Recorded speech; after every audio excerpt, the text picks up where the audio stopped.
So several years ago I did a review on this fire pit cover and the fire pit. But look at this. Here we are. It's done. Ripped, disintegrated UV light has gotten a hold of it. Let me show you the new one I'm putting on it. Okay, here we go. So the old one had some pretty good features. I talked those up in a previous video.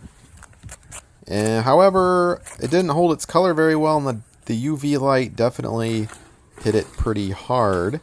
Although, to its credit, it did last a couple of years, so I'm happy. The price point was super cheap. This time I'm going a little more expensive, and I'm actually trying to get one that is not so much fabric and more has kind of this polyester vinyl lining on the inside. Hopefully that will help with the durability and the color. So here is the new one. You can see it's a deep, rich black color right out of the bag, brand new, and it is custom made to fit this particular, well, I wouldn't say custom, but the measurements are exactly the same. So it's like 28 by 28, and then it's a 25-inch tall fire pit. So again, I'll put a link down in the description below and some other alternatives that I think have great reviews and could go the distance. So this is what I'm going to try out. And feel free to comment below if you want updates on how it's doing as time goes by.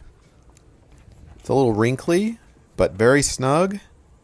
Like I said, measured perfectly right to the corners. It's got a very heavy-duty feel compared to the last one. The last one was basically, like I said, simple fabric, kind of one layer, and that's kind of what you get. It did a good job keeping the water out, but the sun just killed it. Month after month.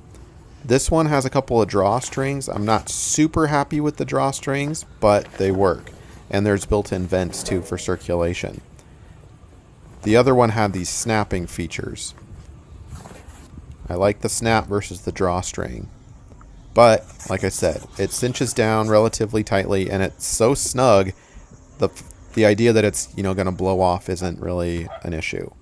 This is my smoker, and the fire pit cover and the smoker cover are very similar. This one is about the same years as my old one, and look at this, no color fading at all. So, and no deterioration whatsoever from UV. So hopefully this lasts just as long. Hopefully this has helped you too.